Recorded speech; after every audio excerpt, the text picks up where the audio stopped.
Assalamualaikum warahmatullahi wabarakatuh. Kami dari kelompok 3 akan mempresentasikan hasil diskusi kami mengenai farmakoterapi skizofrenia. Anggota kelompok kami yaitu saya sendiri, Yuli Indri Astuti, kemudian Aldina Cahyaningrum, Arum Nur Hidayatun, Fatimah Munawaroh, Gemarindu Rambu Ilahi, Hairunisa, M. Azmi Syaukah, Puput Makrifah, dan Safira Regina Azmita.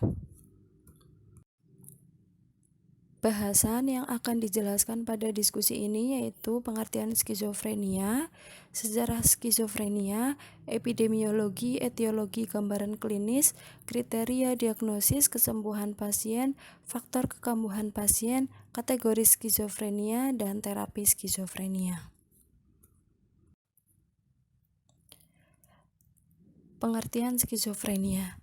Skizofrenia merupakan suatu gangguan psikotik yang kronik, sering mereda namun hilang timbul dengan manifestasi klinik yang amat luas variasinya, gejala dan perjalanan penyakit yang amat bervariasi. Skizofrenia dapat didefinisikan sebagai suatu sindrom dengan variasi penyebab banyak yang belum diketahui dan perjalanan penyakit tak selalu bersifat kronis yang luas, serta jumlah akibat yang tergantung pada pengaruh genetik, fisik, dan sosial budaya. Bleuler menyatakan terdapat gejala primer dan gejala sekunder pada gangguan skizofrenia. 4 gejala primer yang terkait dengan skizofrenia meliputi gangguan asosiasi, gangguan afektif, autisme, dan ambivalensi yang dirangkum menjadi 4, yaitu asosiasi, afek, autisme, dan ambivalensi. Gejala sekunder yang terkait dengan skizofrenia adalah halusinasi dan waham. Epidemiologi skizofrenia. Penelitian epidemiological catchment area atau ECA yang disponsori oleh National Institute of Mental Health atau NIMH melaporkan prevalensi seumur hidup sebesar 0,025% sampai 0,5% populasi total diobati untuk pasien skizofrenia dalam 1 tahun. 2/3 dari pasien yang diobati dari skizofrenia membutuhkan perawatan di rumah sakit. Hanya kira 0,002 dari pasien mendapatkan pengobatan, tidak tergantung pada keparahan penyakit. Etiologi skizofrenia. Skizofrenia didiskusikan seolah-olah sebagai suatu penyakit yang tunggal, namun kategori diagnostiknya mencakup sekumpulan gangguan, mungkin dengan kausa yang heterogen, tapi dengan gejala perilaku yang sedikit banyak yang serupa. Belum ditemukan etiologi yang pasti mengenai skizofrenia. Namun, hasil penelitian menyebutkan etiologi skizofrenia ada 4, yaitu yang pertama, biologi, tidak ada gangguan fungsional dan struktur yang patogenomik yang ditemukan pada penderita skizofrenia. Yang kedua, biokimia, meliputi hipotesis dopamin yang menyatakan bahwa skizofrenia timbul akibat aktivitas dopaminergik yang berlebihan. Kemudian ada norepinefrin. Sejumlah peneliti melaporkan bahwa pemberian obat NIT psikotik jangka panjang menurunkan aktivitas neuron noradrenergik. Kemudian yang selanjutnya ada glutamat, terlibat karena konsumsi phenyclidin. Antagonis glutamat memproduksi sindrom akut yang serupa dengan skizofrenia. Dan asetilkolin dan nikotin. Pada data postmortem, pasien skizofrenia menunjukkan adanya penurunan kadar muskarinik dan reseptor nikotin di daerah putamen bagian kaudal, hipotalamus, dan beberapa bagian prefrontal cortex. Yang ketiga yaitu genetika. Skizofrenia mempunyai komponen yang diturunkan secara bermakna, kompleks, dan poligen. Yang keempat ada faktor keluarga.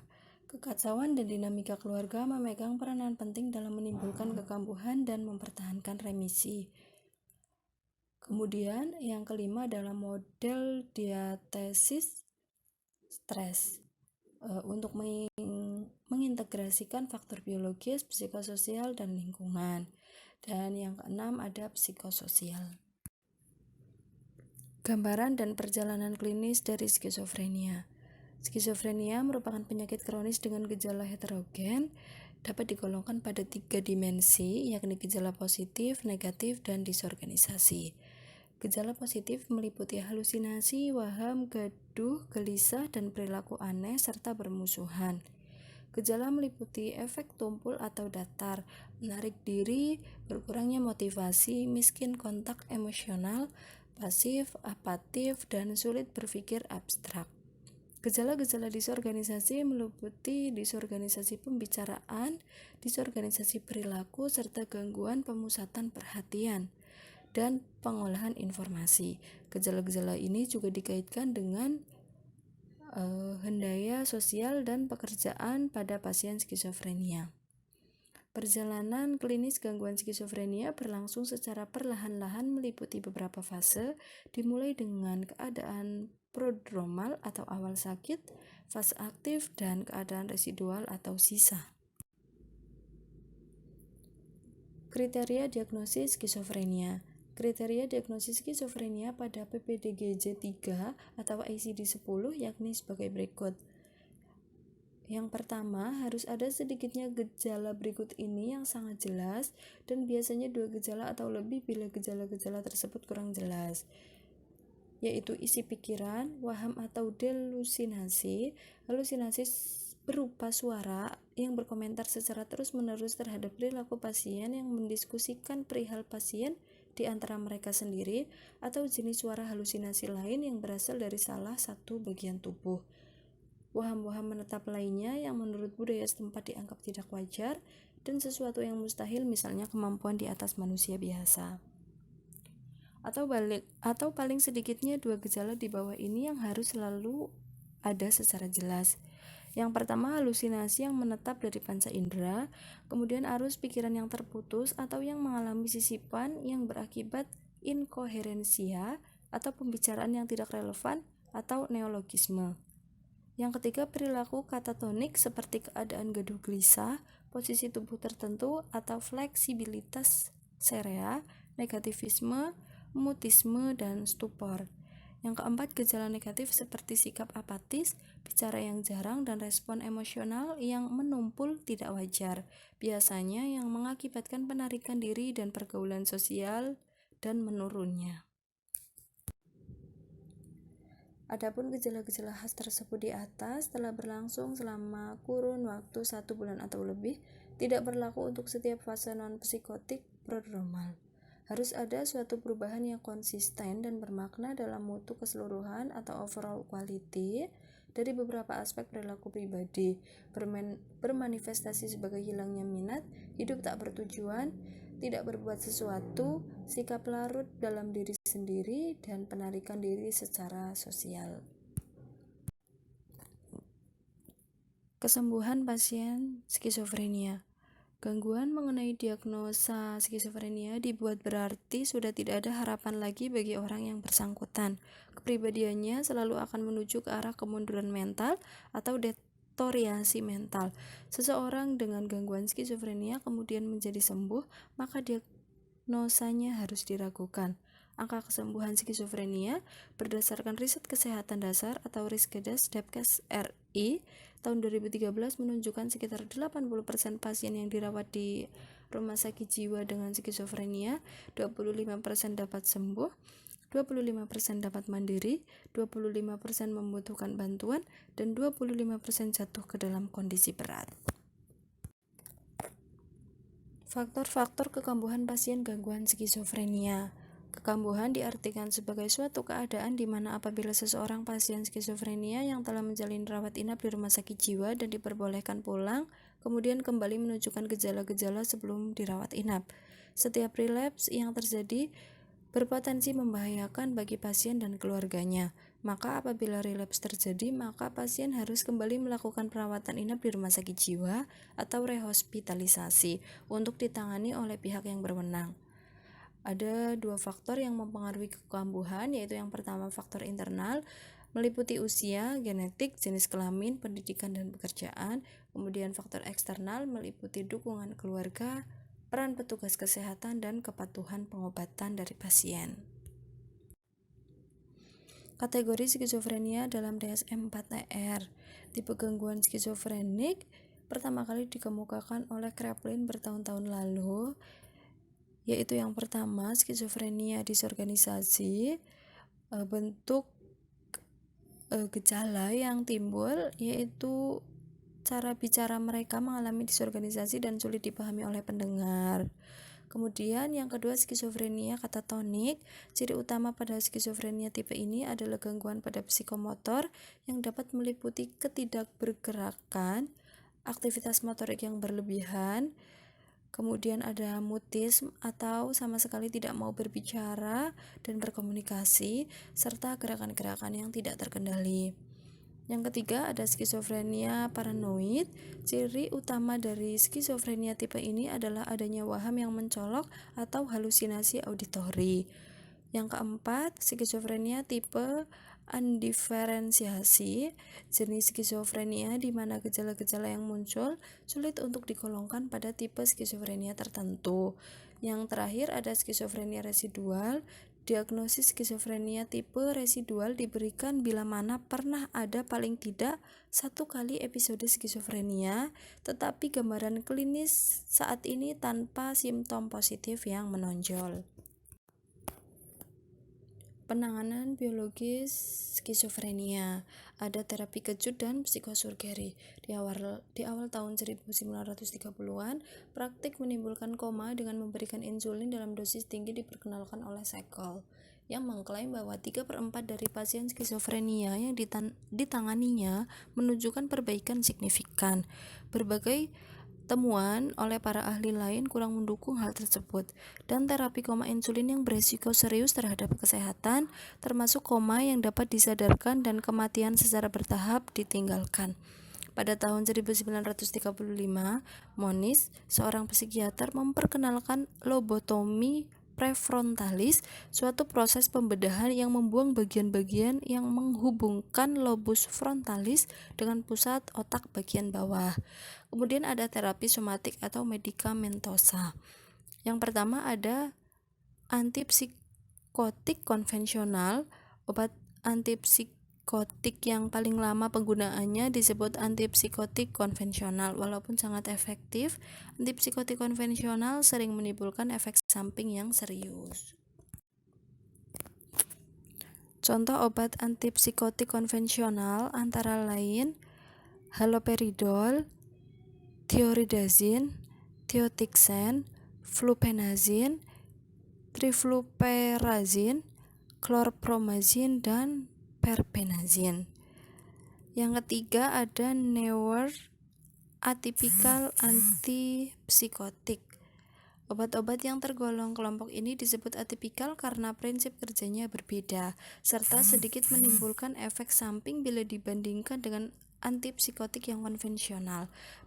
Beberapa contoh neuroatypical antipsikotik yang tersedia antara lain ada risperidon, quetiapin, dan olanzapine. Yang keempat, clozarin mulai diperkenalkan pada tahun 1990, merupakan antipsikotik atipikal yang pertama. Clozaril dapat membantu kurang lebih 25-50% pasien yang tidak merespon dengan antipsikotik konvensional. Sangat disayangkan, clozaril memiliki efek samping yang jarang tapi sangat serius, di mana pada kasus-kasus yang jarang, sekitar 1%, dapat menurunkan jumlah sel darah putih yang berguna untuk melawan infeksi. Pemilihan obat untuk episode serangan pertama. Neuroatypical antipsikotik merupakan terapi pilihan untuk penderita skizofrenia episode pertama karena efek samping yang ditimbulkannya minimal dan resiko untuk terkena tardive dyskinesia lebih rendah. Biasanya obat antipsikotik membutuhkan waktu beberapa saat untuk mulai bekerja sebelum diputuskan pemberian salah satu obat gagal yang diganti dengan obat lain. Para ahli biasanya akan mencoba memberikan obat selama 6 minggu, 2 kali lebih lama dari klorazil. Kemudian pemilihan obat untuk keadaan relapse atau kambuh biasanya timbul bila penderita berhenti minum obat. Untuk itu sangat penting untuk mengetahui alasan mengapa penderita berhenti minum obat. Terkadang penderita tak berhenti minum obat karena efek samping yang ditimbulkan oleh obat tersebut. Pengobatan selama fase penyembuhan sangat penting bagi pasien untuk tetap mendapat pengobatan walaupun setelah sembuh. Penelitian terbaru menunjukkan 4 dari 5 pasien yang berhenti minum obat setelah episode pertama skizofrenia dapat kambuh. Para ahli merekomendasikan pasien-pasien skizofrenia episode pertama tetap mendapat obat antipsikotik selama 12-24 bulan sebelum mencoba menurunkan dosisnya. Efek samping dari obat-obatan antipsikotik. Karena penderita skizofrenia memakan obat-obatan dalam jangka waktu yang lama, sangat penting untuk menghindari dan mengatur efek samping yang timbul. Mungkin masalah terbesar dan tersering bagi penderita yang menggunakan antipsikotik konvensional gangguan atau kekakuan pergerakan otot-otot disebut juga efek samping ekstrapiramidal atau EEP. Dalam hal ini pergerakan menjadi lebih lambat dan kaku, sehingga agar tidak kaku penderita harus bergerak atau berjalan setiap waktu, dan akhirnya mereka tidak dapat beristirahat. Penanganan psikologis dari pasien skizofrenia yaitu terapi psikodinamika, terapi perilaku, terapi berorientasi dengan keluarga, terapi kelompok, dan psikoterapi individual. Kemudian perawatan di rumah sakit atau hospitalization. Indikasi utama perawatan rumah sakit adalah untuk tujuan diagnostik, menstabilkan medikasi, keamanan pasien karena gagasan bunuh diri atau membunuh, perilaku yang sangat kacau termasuk ketidakmampuan memenuhi kebutuhan dasar. Tujuan utama perawatan di rumah sakit yang harus ditegakkan adalah ikatan efektif antara pasien dan sistem pendukung masyarakat. Rehabilitasi dan penyesuaian yang dilakukan pada perawatan rumah sakit harus direncanakan. Review jurnal yang kami ambil yaitu kajian epidemiologi skizofrenia oleh Siti Zahnia dan Diah Wulan Sumekar, diterbitkan oleh Majority Journal volume 5 nomor 5 Desember 2016. Latar belakang penelitian ini yaitu hampir 1% penduduk di dunia menderita skizofrenia selama hidup mereka.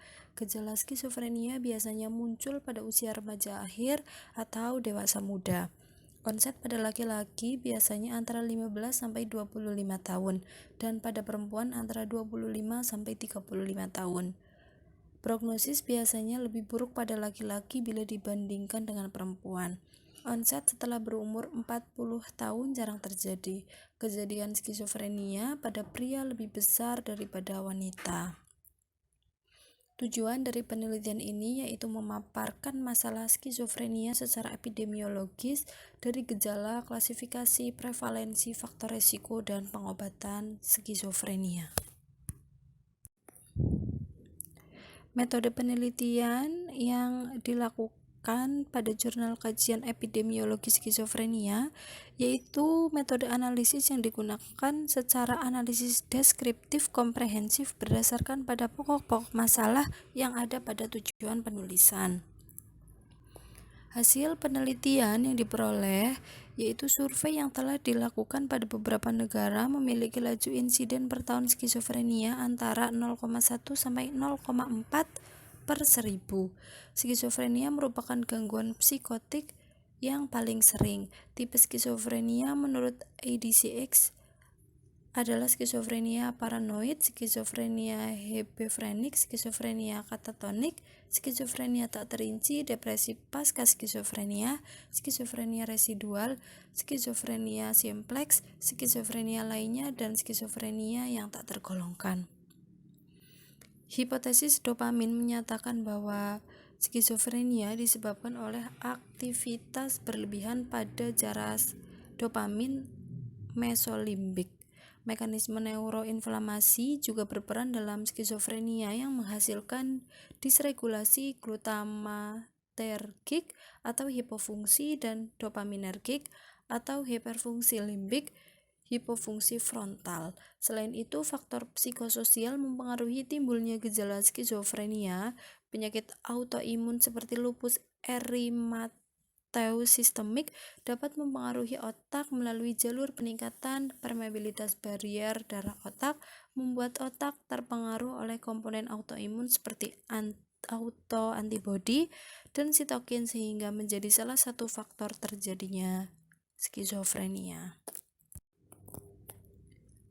Kesimpulan dari jurnal epidemiologi skizofrenia, jenis skizofrenia tersering adalah skizofrenia paranoid, sedangkan prevalensi skizofrenia di Indonesia tertinggi pada daerah Istimewa Yogyakarta dan Aceh sebesar 2,7%. Faktor-faktor yang berperan terhadap timbulnya skizofrenia adalah faktor genetik, usia, jenis kelamin, penyakit autoimun, dan neuroinflamasi, serta lingkungan, seperti pekerjaan, status perkawinan, status ekonomi, dan faktor psikososial. Pasien skizofrenia dapat mengalami kekambuhan yang dapat mempengaruhi tingkat pengetahuan keluarga. Terapi skizofrenia menggunakan antipsikotik tunggal maupun kombinasi yang masing-masing dipilih berdasarkan indikasi tertentu. Sekian presentasi dari kelompok kami. Mohon maaf apabila ada kata-kata yang kurang berkenan. Billahi taufiq wal hidayah. Wassalamualaikum warahmatullahi wabarakatuh.